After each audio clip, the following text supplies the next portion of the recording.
Thank you. Good evening, everybody. This is a song now for Sarah, and it's brand new. Sarah White was a person who, if there was something hard to do, took the task on and saw it through. Of that there is no doubt. Committed to race equality, imbued with complete integrity. Support for the whole community is what Sarah was about.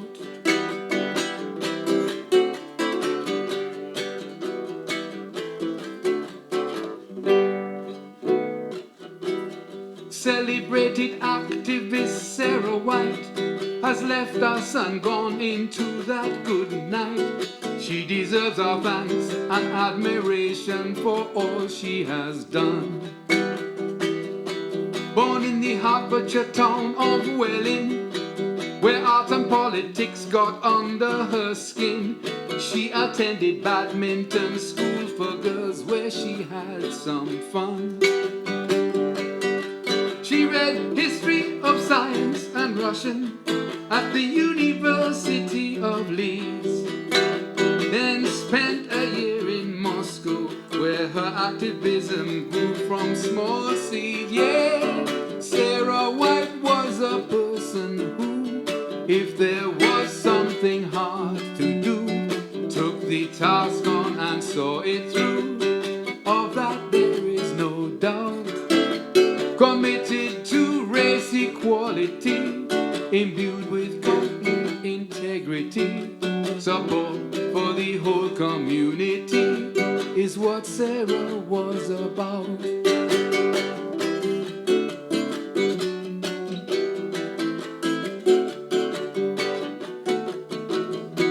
At Imperial College she did a PhD while volunteering with the ANC. At that time she met John LaRose and the outcome was quite profound. Back in the year 1966, when plenty black people were catching licks, New Beacon Books was launched, the first black-owned bookshop around.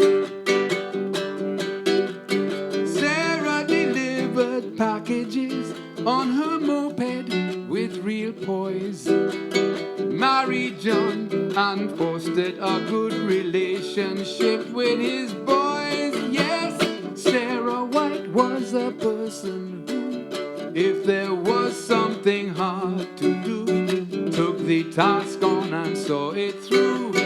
Of that there can be no doubt. Committed to race equality, imbued with complete integrity. Support for the whole community is what Sarah was about.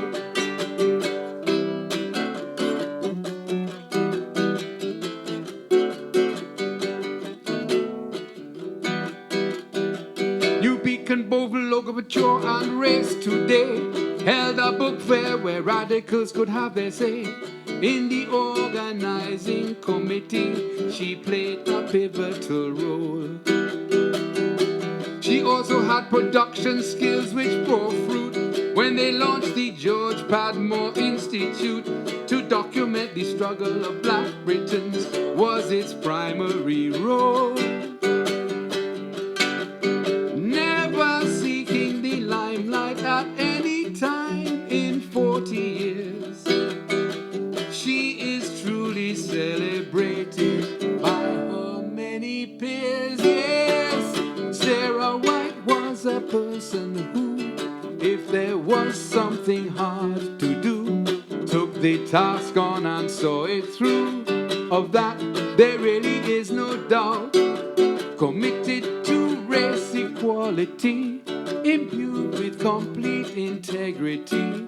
Support for the whole community is what Sarah was about. Support for the whole community is what Sarah was about.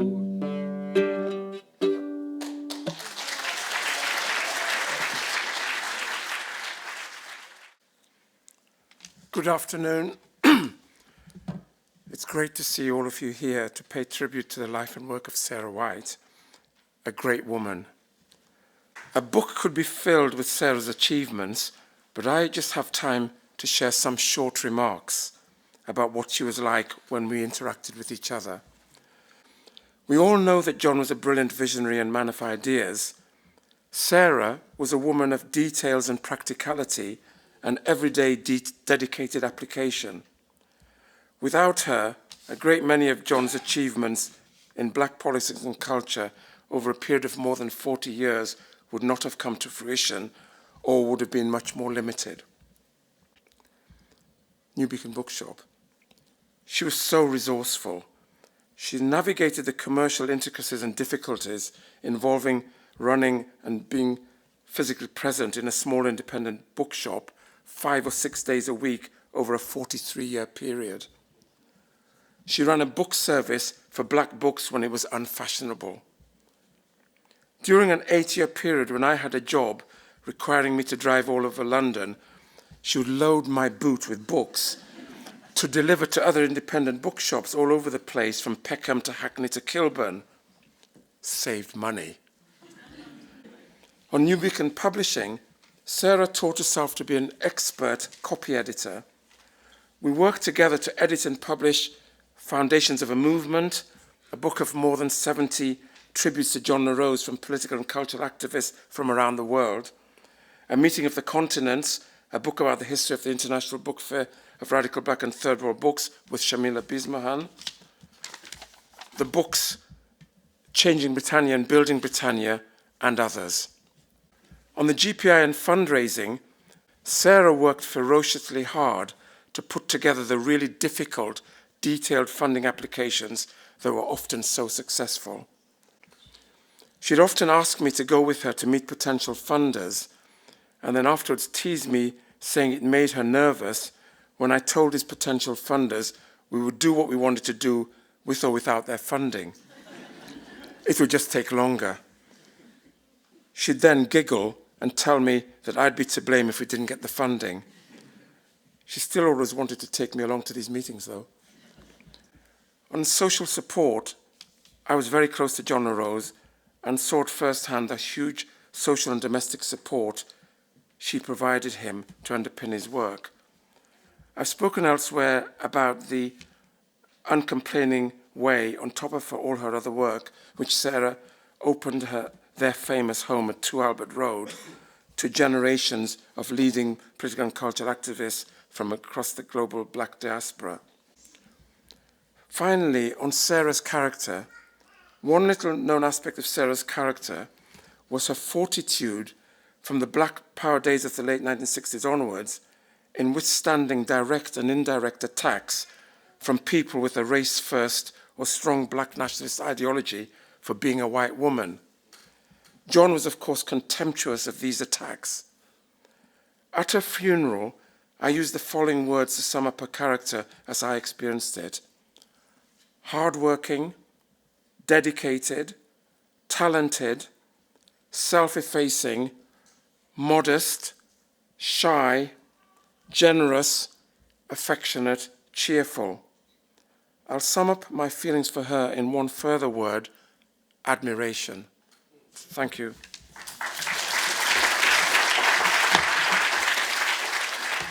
Good afternoon, everybody. My name's Jess Milne. I'm the cousin of Sarah White, and I'm reading on behalf of my sister. Sarah's partner, John La Rose, always referred to Sarah and me as sisters, but in truth, we were cousins. Sarah was born on the 5th of April 1941, when her parents were living at Water End, near Wheathampstead in Hertfordshire, a place to which Sarah and Worley later made frequent visits in order to pick blackberries. In 1958, Sarah also took her A-levels in physics, chemistry and biology before going to University of Leeds to study chemistry. However, after a term in which she was always getting her results wrong, she changed course to study Russian, with history of science as a second subject. After graduating from Leeds, Sarah spent a year in Moscow on a course teaching Russian to foreigners. Returning to London, she did a postgrad in the history of Russian science at the Imperial College and was, for many years, consultant in Soviet science for the New Scientist magazine. In our 20s, Sarah and I shared a flat at the top of Dodo and Eric's house in Canterbury, and it was at that time, through Sarah, I became politically aware. It was the time of the South African boycotts in support of the anti-apartheid movement, and we both volunteered at the AAM offices in Kensington, where we frantically stuffed envelopes under the eagle eye of South African Edith de Keyser. Sarah was quietly loving and supportive of us all. With her charming smile, she would gently offer ready words of wisdom and encouragement, especially to the younger generation, from whom she always available either at New Beacon or at Albert Road. She was a truly staunch, reliable and generous friend to me and my brothers, and I never heard say an unkind word or negative word about anyone in the family. Whenever I had an apparently insupportable problem, Sarah was there to help solve it, and she was even supportive of some of my crazier ideas. Sarah, Wholey and I had adventures together, including a hot summer's day when, to our surprise and joy, not to mention pride, we completed the London to Brighton bike ride. It was a very long journey, uphill, down dale, so I have to admit that, like with most other cyclists, we took the train home. Like our mothers, Sarah and I always enjoyed visiting Northumberland. When both Neville and John had died, we would try to get to see houses every year with Wholey and with every dog I had in tow. Mostly we would walk along the beach towards Bamborough. Sarah and Wholey would invariably paddle and frequently brave the North Sea to swim. Like our mothers, Dodo and Sally, even I felt it necessary to get wet in order to splash my face with the salty water. Maybe John was right to insist on calling us sisters.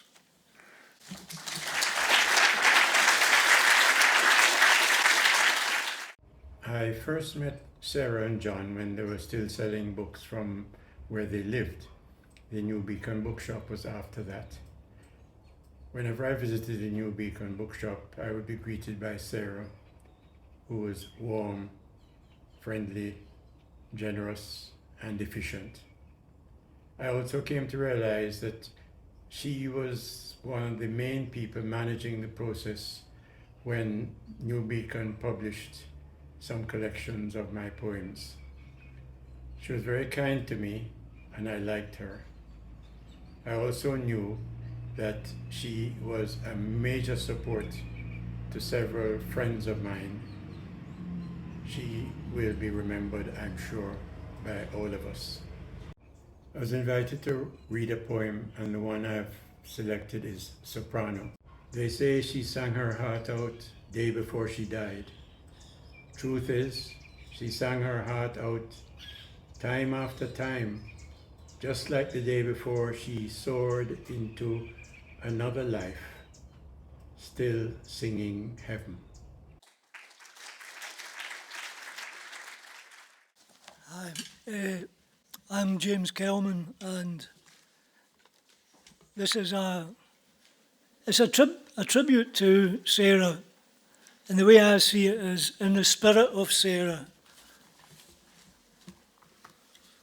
I met her back in 1987. I was a bit intimidated. She was so very, very English. That's how she seemed to me. Higher end English, ruling class English. The wrong race, the wrong class, the wrong voice. It was 1994, which came the Booker Prize Award. The real celebration took place round the corner from here, up the Cali, in a lounge bar up Caledonian Road. My wife, my daughters, and a bunch of friends from the New Beacon community. I didn't get many cuddles off John. But that night he gave me this big cuddle and said, "You're in the lion's den." Not once did any journalist or reviewer mention that 6 months earlier, the same book was launched in Southall, Middlesex, as a joint fundraising event for the Stephen Lawrence Family Campaign, airbrushed out of Booker Prize history. but not radical history. Check out the archive. It's there in the GPI collection. The Caribbean artist movement ended in 1972. It was beautiful, but it had to end. The International Book Fair of Radical and Third World Books was beautiful. It too had to end. Each generation pushes on. The crucial factor is to learn from within the movement. That's where the record is. It is archived. The archive of the George Padmore Institute. Never lose sight of the struggle. Archives are not dead and buried. They are the record of the life of our struggle, of our community, a combination of people, flexible, indefinable, dynamic, a source of inspiration, of energy, and energy renewed. People come together through shared interest, shared passion, shared ideas, and a respect for the individuality of all people, which is given expression in our creativity, singly and also in the group, in the community, as pointed out by John, Sarah, and others. I have come to see Sarah, people such as Sarah, and there are countless numbers of people such as Sarah who stand up for what they believe. They are the embodiment of what I see as community. People such as Sarah did not accept these roles forced upon them by the state. She marched across all of these prejudices, including my own, and she marched alongside all of us. We are human beings, and our humanity is the weapon. Greetings from Kingston, Jamaica. I'm so pleased to be part of this celebration in honor of Sarah White. I first met Sarah when my first book was published and I started visiting London regularly. Discovering New Beacon books was like opening a treasure chest because it had all the books that I wanted to read, but I couldn't find anywhere else, not even when I moved to North America. And on each visit, Sarah's smiling face and helpful and generous spirit was my takeaway, and along with some books. I was gratified too by New Beacon's support in selling my own books during Sarah's tenure and that of Janice. I knew of Sarah's partnership with John in promoting radical and anti-colonial Black and Caribbean causes, but I did not know of her entire life, that her entire life was one of activism in support of so much more. And when I read of this in her obituary, I was in total awe that I knew someone whose entire life had been a life of commitment and a life of generosity and a life of authenticity. And so I'm grateful that we are celebrating someone who never put herself forward, but who is nevertheless the cornerstone, the pillar, the foundation of so much that we value and respect. One thing I loved about Sarah was her sense of humor. And so in her honor, I want to read a very short poem that might in fact have been written by a publisher. And when I read it, I'm going to add the word publisher at the end, though it's not in the original. And the poem is in my collected poems, Hurricane Watch, and it's called Message in a Bottle.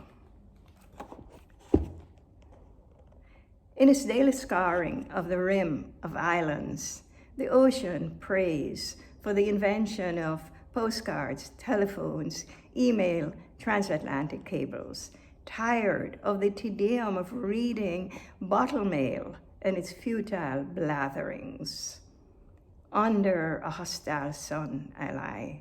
From islands I want to be free. From savages rescue me. Most times the ocean can't be bothered to deliver. Not even one decent poet among them. The ocean itself can turn savage publisher. Thank you, and have a wonderful celebration. I wish I were there with you.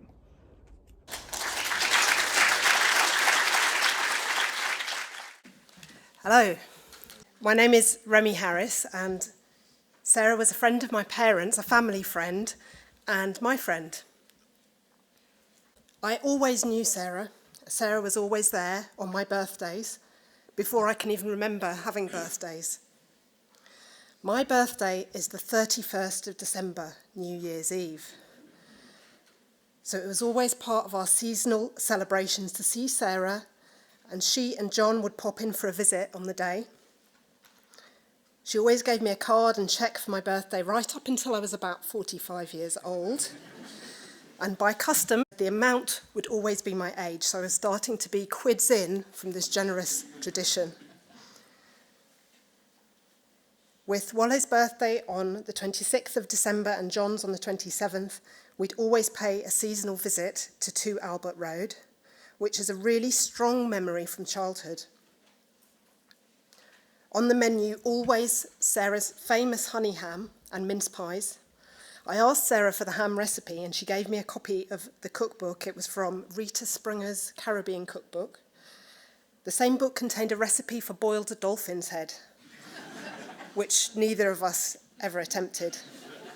The ham, though, was magic, sweet, soft, scented with cloves, and it seemed to feed an almost unlimited number of guests.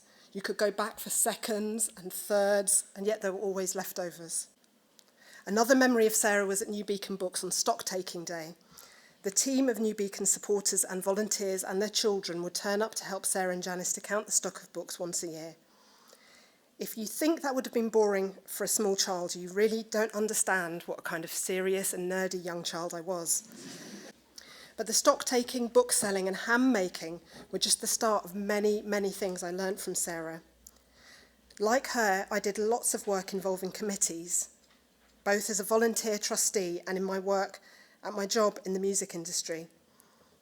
I joined my first committee aged 11, the Association for a People's Carnival, chaired by Michael LaRose. I told you I was a serious child. And I was later a trustee of the George Padmore Institute for 10 years from my mid-20s. Sarah taught me how to make sure everything was done properly. I've used these organisational skills as part of making my living for many years, so thank you, Sarah. Our relationship deepened further when I started working in West London and got myself a car. I discovered a little programme that was on Radio 4 every evening at drive time called The Archers. I should have been listening to Radio 1, but it just kept tempting me back. And Sarah was a regular listener, and I became one too. During our chats as we worked, we'd often unpick the Rob and Helen storyline or the latest scandal in the village of Ambridge. So, Sarah, thank you for everything I learnt from you, your stories, your generosity, and your constancy. I'm grateful that you were a friend of my parents, and a family friend, and my friend. Thank you.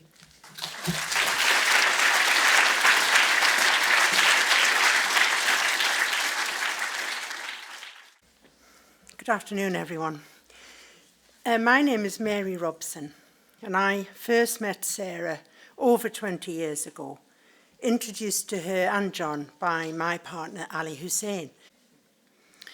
Ali and I visited Sarah in 2021 when she was fresh out of hospital and ensconced in the living room on the first floor of Albert Road. The remnants of the delirium that had been a characteristic of her illness snagged at our conversation. "It's the room with the North Sea in it," she said to me. "Aha, we're in sea houses," I replied, divining that she meant the front bedroom in Heaton, the big house on the seafront, where Sarah, her cousin Zuki, son Wale, Ali and I had spent our holidays over the years BC, before COVID.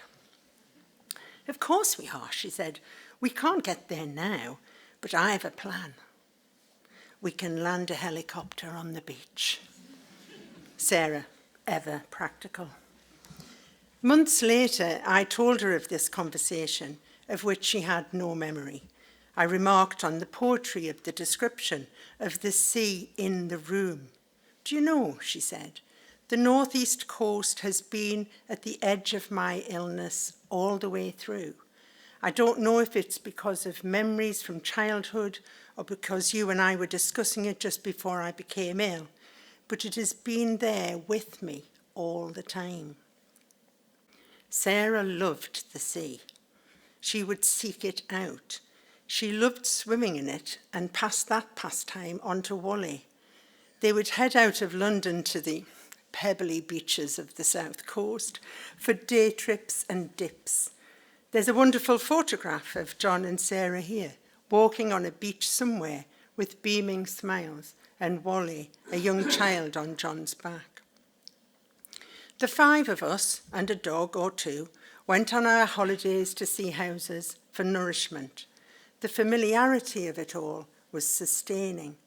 The annual fete at the lifeboat station, where Sarah could pick up a couple more Catherine Cookson novels, boat trips to see puffins and seals on the Farne Islands, essential visits to the smokehouse for Sarah's favourite, crab. Crab sandwiches on the beach was one of her favourite calls to action, followed by that distinctive, delicious laugh. Friends and family would come visit and picnic under the spreading tree in Heaton's back garden, and then, yes, head down to the beach with dogs in tow, all following Sarah to walk that line, that thin edge that had always been there. Sarah was a rare and exceptional person. She was a rebel in so many unexpected ways. She was always her essential self. She was and remains an inspiration.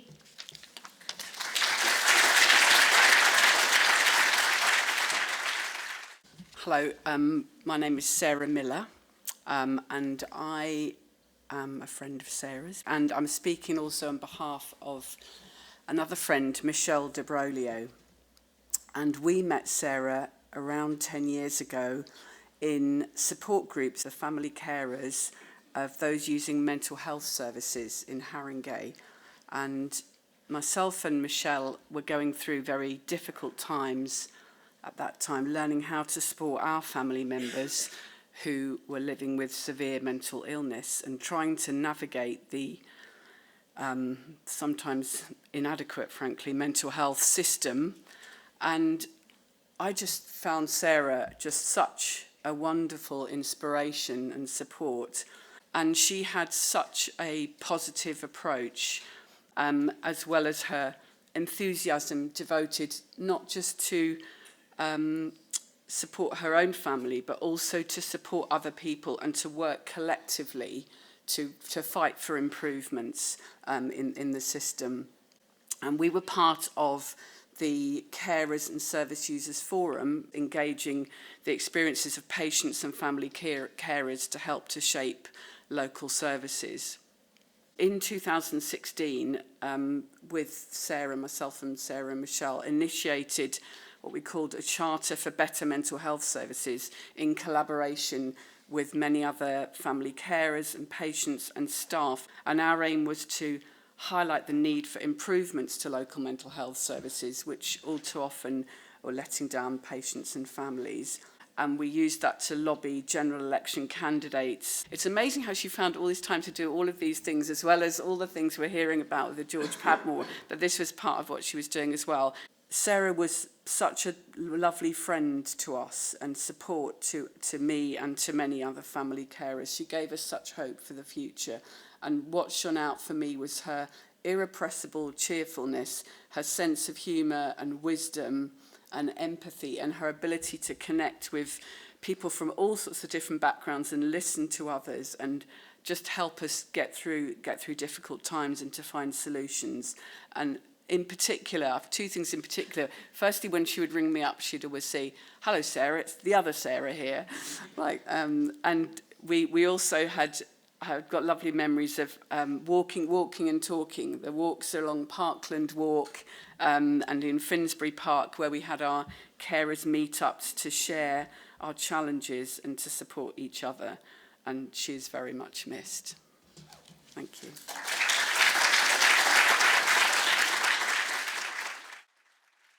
Good evening. Well, this morning, me start out on Spanish Town Road. For me, they go home a country. For me, granny used to tell me how she walk from West come a town, come sell food, and me want catch home before them put the price on it. But me can't go home hungry. For me parents, them did send me out clean.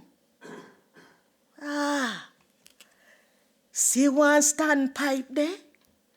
So me strip off all the crocus bag them and scrub under me armpit for me hear the two girl them last night. I laugh and say, who could have breed somebody like me? I true them no see the pure nice man them would drive come to see me with gun in a them hand. Visit my piazza hall them 4 o'clock a morning. Now the little dirty boy them way me see them a go home with. But as me feel the clear water upon my body, no grab me, and a back in a Bellevue them carry me say, me mad and a beard naked a street.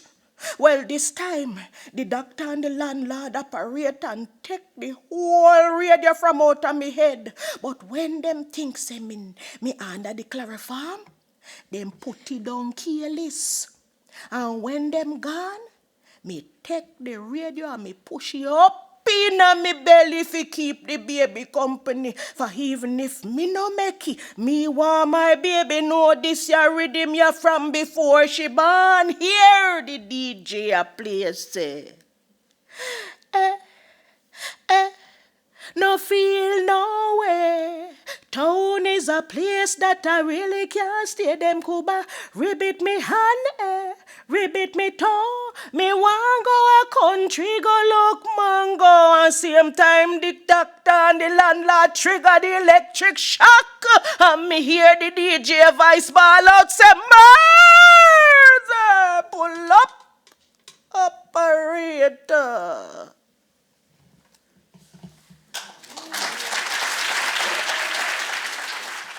Hello everyone, I'm Sarah Garrod and I'm the archivist at the George Padmore Institute. For almost 20 years I knew Sarah as my line manager, colleague and dear friend.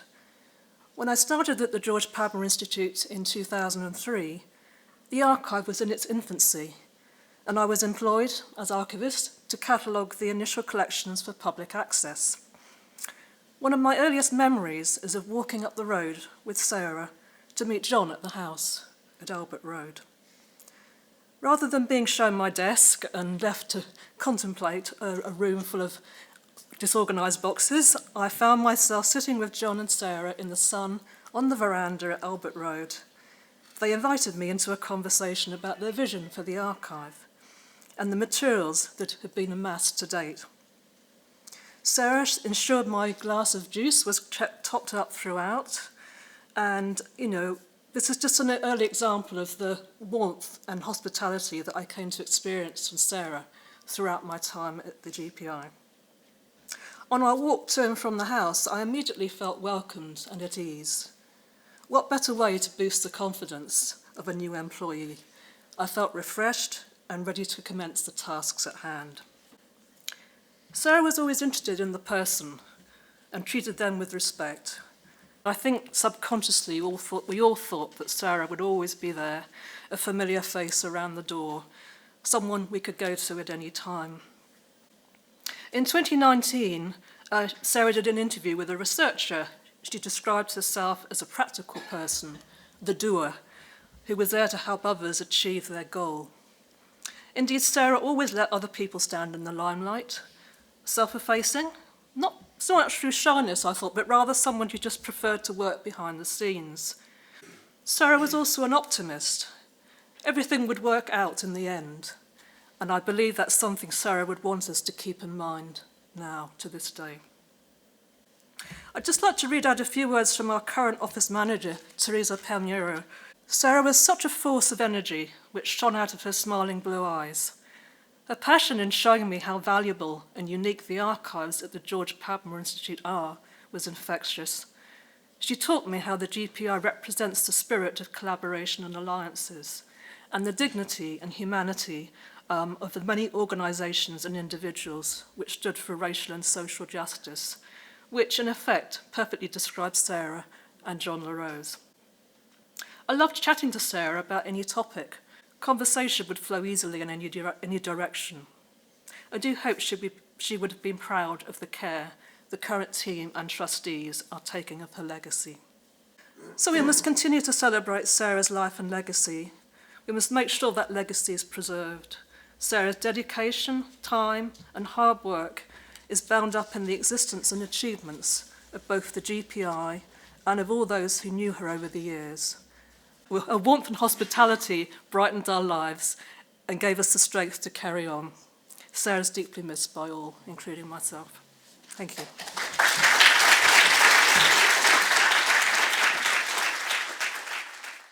Hi everyone, I'm coming to you from Paris. I'm really sad that I can't be there in London with you all to celebrate the life of Sarah, but this is the next best thing. So I just wanted to send just a few thoughts really about Sarah, who I met at New Beacon Bookshop quite a few years ago actually. There were kind of like two stages to our relationship. So I first met Sarah kind of completely randomly because I just heard about New Beacon Books, and I went up all the way to Finsbury Park and walked in, and she was in the middle of the room just chatting to somebody. And I remember she looked at me and was very warm and very welcoming. And I remember that moment. I remember the little conversation that we had. It felt kind of like the way that I think the best bookshops do, like a personal engagement, but also a tiny slice of history.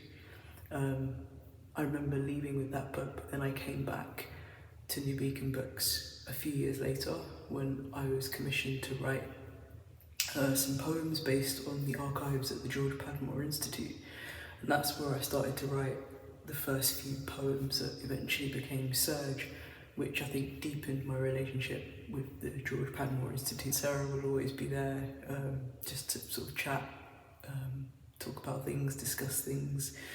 And it was always just really, really lovely and really, really nice. I wrote a sort of article just after Grenfell, and I really wanted to sort of talk about why Grenfell was so resonant for people of colour, people from minority communities, people from immigrant communities, people who've been historically neglected by the state. And I remember there was a threatening letter that had been addressed to Sarah that was in the archive, and I went up to her and I said, "Oh, can I use this?" And she was like, "Yeah, no, it's fine, obviously." And I also said, "Well, you know, what was it like to receive something like that was threatening you and your child and your partner and your life and your livelihood?" And she kind of said two things. She said, "Well, you know, they did take precautions, but also you have to carry on. You can't spend your life thinking about really ignorant people who hate you, basically." And I think her bookshop, the life that she built with John LaRose, the legacy that was entrusted to her, and that I think she's continued and will continue to continue, is invaluable. And I think it comes with that kind of attitude and that mindset. So I really just wanted to read a very short poem that I wrote. It's called After, and it's for Sarah White. It happens sometimes that you enter a bookshop, but the story that stays is on the phone, drinking tea behind the till. Like all the stories that I love, this one gives me pause to ask, which was more beautiful, the first time I heard it, or the last?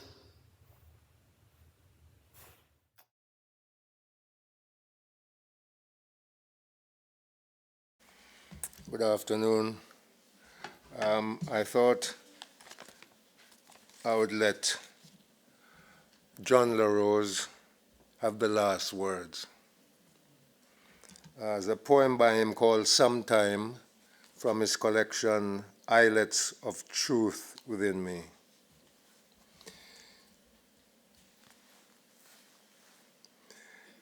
Sometime, all this will fade into something plasticine, after time's short peace and high note that is being. Then at last there will be becoming what we really want to be, and to rest ourselves. Some deep motion risen from the ocean floor, some moment in the hiatus hole of space made us restless and reckless, rabid for the grail. Upheavals are shadows, they grow in our fate. Frail outcrops of the shining hill cast their outlines forward, surpassing and returning. I did not know it would be like this. Time is restless, like wind. The wind, always rumbling in my ear, beckons. I tramp headlight in the morning. On behalf of Sarah's family and the George Padmore Institute, I would like to thank all the contributors to this occasion of remembering Sarah White, our dear sister, comrade, and friend. Thank you.